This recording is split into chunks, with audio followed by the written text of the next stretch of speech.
ডাকিরে বান্দা প্রাণে বড়িয়া ডাক, হাইরে প্রাণ বড়িয়াম ডাকিলে রে বান্দা প্রাণে বড়িয়াম ডাকিলে রে বান্দা গহনা করব মাফ।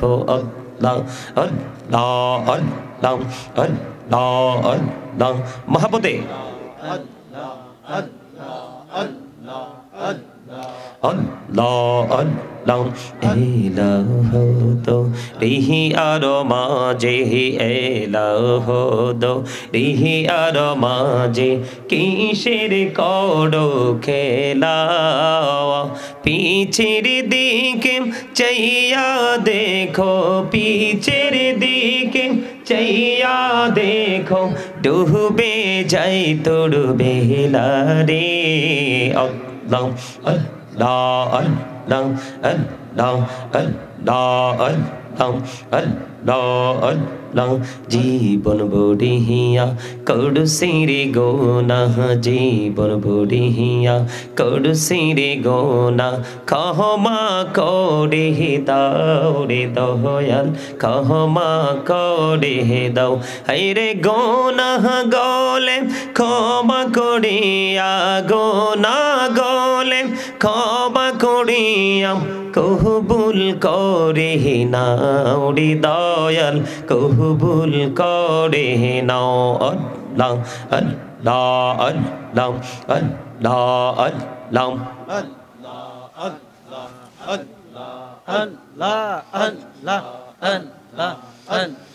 লা ইলাহা ইল্লাল্লাহ মুহাম্মাদুর রাসূলুল্লাহ সাল্লাল্লাহু আলাইহি ওয়াসাল্লাম।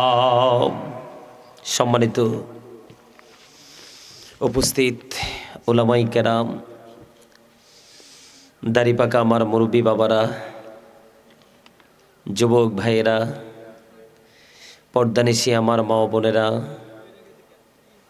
আজকে মহাপবিত্র ঈদ মিলাদুন্নবী সাল্লাল্লাহু আলাইহি সাল্লাম উদযাপন উপলক্ষে এবং এলাকার কবরবাসীদের স্মরণে যুব সমাজ ও প্রবাসীদের উদ্যোগে ৫ম ওয়াজ দুয়ার মাহফিলের আয়োজন করা হয়েছে আগানগর জলাবাড়ি বাইতুল আমান জামে মসজিদ মাঠ প্রাঙ্গণ।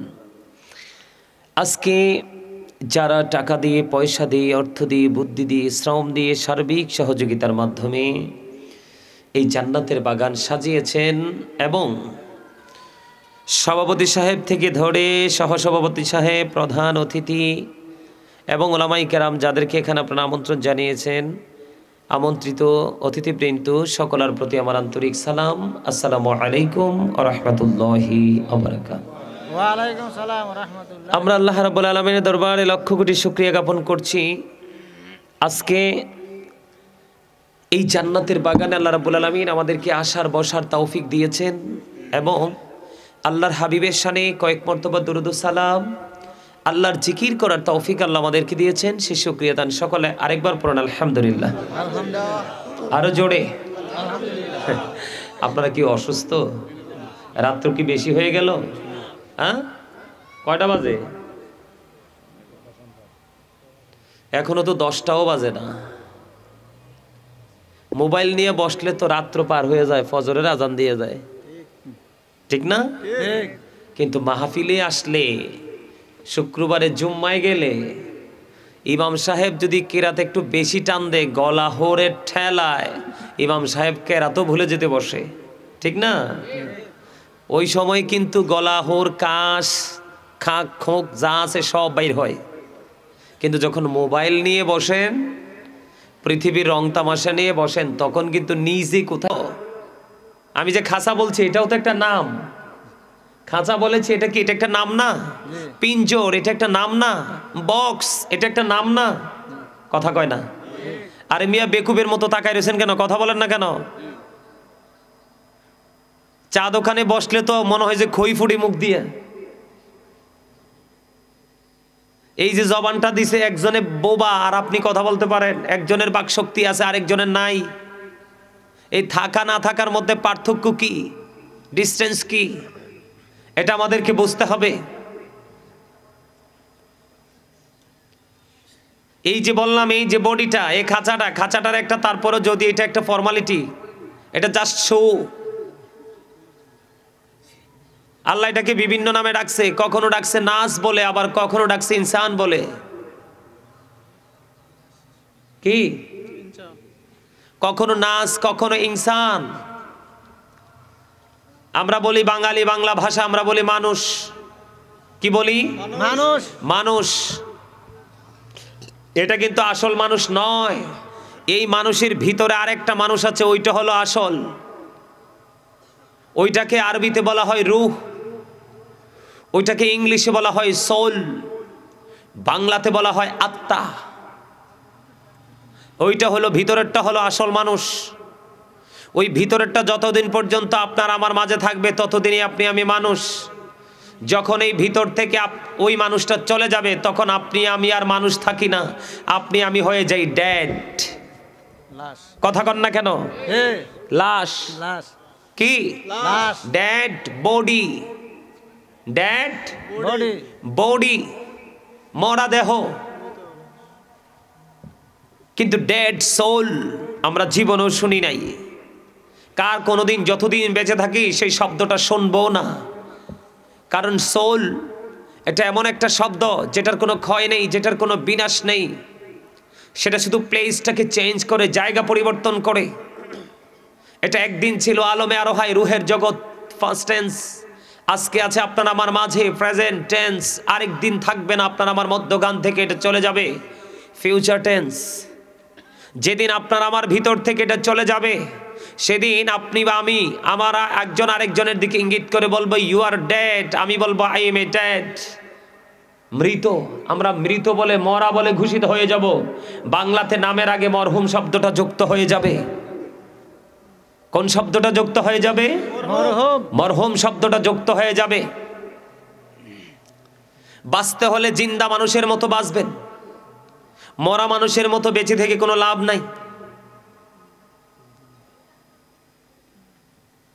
এই যে আজকে আপনারা যারা এখানে এসেছেন তারা হলেন জিন্দা, যারা জাকের তারা হলো জিন্দা, আর যারা গাফেল তারা হলো মুর্দা। যদিও পৃথিবীর দৃষ্টিভঙ্গিতে তাদেরকে জীবিত মানুষই বলা হয়, কিন্তু আসলে আদতে তারা কি? মৃত। কথা বলেন না কেন? আরো জোরে কন। আরে আরো জোরে। কথা বলতে পারেন না। আজকে সারাদিনও ভাত খান নাই না? যাক, আর খাওয়ার টেনশন করেন নাকি? 1-1.5 ঘন্টা পরে যে একবারে খাইয়ে ঘুম দিয়েন। আল্লাহ আপনারে আমার এই জবানটা দিছে, চা কফি বোট বাদাম মানুষের সাথে ইচ্ছে মতো অপ্রাসঙ্গিক অগ্রহণযোগ্য কথা বলার জন্য না। আল্লাহ রাব্বুল আলামিন বলে দিয়েছেন ফাযকুরুনি আযকুরুকুম। আল্লাহ বলেছেন remember me then I will remember you. তোমরা আমাকে স্মরণ করো, আমি তোমাদেরকে স্মরণ করব। জোরে জোরে কোন সুবহানাল্লাহ। স্মরণ হলো বাংলা শব্দ, এটাকে আরবিতে বলা হয় জিকির। আরবিতে কি বলা হয়? জিকির। জিকির ওয়ালি যিকরুল্লাহি আকবার। সবচেয়ে বড় জিকির হলো আল্লাহর জিকির। কি? আল্লাহর জিকির। সবচেয়ে বড় জিকির কোন জিকির? আল্লাহর জিকির। আল্লাহর জিকির।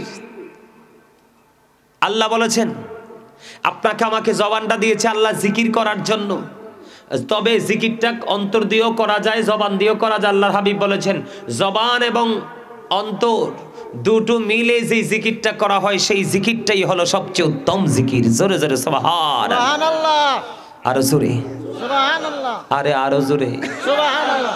সুবহানাল্লাহ মানে হলো জান্নাতীদের জন্য জান্নাতের ফল। আপনারা কিন্তু জান্নাতি। আজকে যতক্ষণ পর্যন্ত এই সামিয়ানার নিচে থাকবেন আপনারা কি জান্নাতের মেহমান। তা আপনারা যে আসছেন এখানে আপনাদের খাবারের ব্যবস্থা লাগবে না তো? এই খাবারটা কিন্তু দেহে যায় না। এখানে আসার পরে যে খাবারটা খাওয়া হয় এটা কোথায় যায় না? এটা দেহে যায় না, যায় অটোমেটিক ডাইরেক্ট যায়। এটা কোথায়? রুহে। নামাজ পড়ার পরে কি দেহের শান্তি মিলে না আত্মার শান্তি মিলে? কথা কয় না। নামাজটা পড়ার পর আত্মা টাত্মা বুঝবেন না, আমি বুঝতে পারছি। আপনারা নামাজ পড়ার পরে কি মনটা শান্তি হয় না? তার মানে কি আপনি মনের খোরাক জোগানোর জন্য আসছেন এখানে, দেহের না। কিসের খোরাক? মনের খোরাক। তো মনের খোরাক যেহেতু নিতে আসছেন, একটু মন খুলে মনের খোরাক নিয়ে যেতে হবে।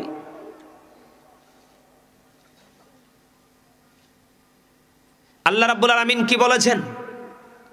ফাযকুরুনি আযকুরুকুম ওয়াশকুরু লি ওয়ালা তাকফুরুন। আল্লাহ বলেছেন তোমরা আমাকে স্মরণ করো, আমি তোমাদেরকে স্মরণ করব। ওয়াশকুরু লি ওয়ালা তাকফুরুন, তোমরা আল্লাহর প্রতি কৃতজ্ঞ হও, অকৃতজ্ঞ হয়ো না। আজকে কি আমরা কৃতজ্ঞ না অকৃতজ্ঞ? অকৃতজ্ঞ। আমরা দুনিয়া নিয়ে ব্যস্ত, কিন্তু আল্লাহর গোলামি, রাসূলের গোলামিতে আমরা ব্যস্ত হতে চাই না। এটা কিন্তু কখনোই আমাদেরকে সুফল এনে দিবে না। মানুষ কতটা বোকা, হিসাব নিকাশি কত গর্বিল। পাশে গোরস্থানটা দেখলে তো বোঝা যায় যে আমার পুরো আল্লাহ তো আপনাকে আমাকে মানুষ বানাইছে, সৃষ্টির মধ্যে শ্রেষ্ঠ করেছেন। আল্লাহ কোরআন শরীফের 30 পারায় সূরা ইনফিতরের মধ্যে বলে দিয়েছেন, ফি আইয়ি সূরাতিম মা শাআ রাক্কাবাক। আল্লাহু আকবার। কিতে নাইছে নেনে, কি জন্য আইছে? একজনকেও তো মনে হয় না যে আপনারা রোগাক্রান্ত। শারীরিকভাবে মাশাআল্লাহ আপনারা সুস্থ, আপনাদের রোগ সব মনের ভিতরে। কোথায়? মনের ভিতরে। মনের রোগ বড় খারাপ রোগ, পৃথিবীর কোনো ডাক্তার সেটা ভালো করতে পারবে না। আল্লাহ কি বলছে জানেননি? আল্লাহ রাব্বুল আলামিন বলেছেন, আল্লাহ আমাদের এই দেহটাকে, কোনটাকে? আমাদের এই দেহটাকে আল্লাহ রাব্বুল আলামিন মন মতো করে তৈরি করেছেন। সুবহানাল্লাহ বলতে পারেন না? আল্লাহ আপনার আমার এই দেহটাকে কি করে? আল্লাহর ইচ্ছে মতো করে, মন মতো করে বানাইছে। আপনারা বলেন তো, আমরা কি আল্লাহর মন মতো পথে চলতে পারছি? চলতে পারছি? এখনো কি চলছি? আমার আলোচনা কিন্তু ওই প্যানের দিকে না, আপনাদের এই অবস্থা দেখে আমি কথাগুলো বলছি। আমার বানাইয়া কথা বলার, ইচ্ছে করে কথা বলার, আপনারা যারা অনলাইনে আমার আলোচনা শোনেন তারা জানেন আমি একটা কথাও অগ্রহণযোগ্য, অপ্রত্যাশিত একটা কথাও আমি বলি না। কারণ এই জায়গাটা, এই চেয়ারটা অত্যন্ত পবিত্র একটা চেয়ার। এই স্টেজ অত্যন্ত রহমত বরকতে পরিপূর্ণ একটা জায়গা। এখানে বসে যা ইচ্ছা তা বলা যাবে, কিন্তু আমাদের মতো কিছু বক্তা বলছে তো, বলেই কিন্তু আজকে কিছু মুসলমানকে ধ্বংস করে দিচ্ছে। সম্মানিত উপস্থিতি, আমার দিকে তাকান। আল্লাহ বলেছেন লিবাসুত তাকওয়া যালিকা খায়র। আল্লাহ রাব্বুল আলামিন ঈমানদার পুরুষের জন্য পোশাকের ওয়াজ করেছেন। ইয়া বানি আদম কদ আনজালনা আলাইকুম লিবাসান ইউওয়ারি সাওআতিকুম ওয়ারিশান ওয়া লিবাসুত তাকওয়া যালিকা খায়র। আল্লাহ রাব্বুল আলামিন মানুষকে যেমনি সুন্দর করে বানাইছে, তাদেরকে আরো বেশি সুন্দর রাখার জন্য আল্লাহ তাদের পোশাক দিয়েছে। কি দিয়েছেন? পোশাক দিয়েছে, বস্ত্র দিয়েছেন। আদম সন্তানকে লজ্জাস্থান ঢাকার জন্য আরেকটা পোশাক দিয়েছে সাজের জন্য। বন্ধুর বাড়িতে, বিয়ে বাড়িতে, আত্মীয় স্বজনের বাড়িতে যাবেন, নরমাল পোশাক পরে যাওয়া যাবে না। এই জন্য আল্লাহ রাব্বুল আলামিন স্পেশাল আরেকটা পোশাকের ব্যবস্থা করে রেখেছেন। নরমালি পরেন লজ্জাস্থান ঢাকার জন্য, আর কোথাও যাওয়ার সময় পরেন স্পেশাল সম্মানী পোশাক, দেখলে যেন সুন্দর লাগে। কথা বলেন না কেন? আর তৃতীয়ত যেটা, লিবাসুত তাকওয়া যালিকা খায়র। আল্লাহর কাছে আরেকটা পোশাক আমাদের জন্য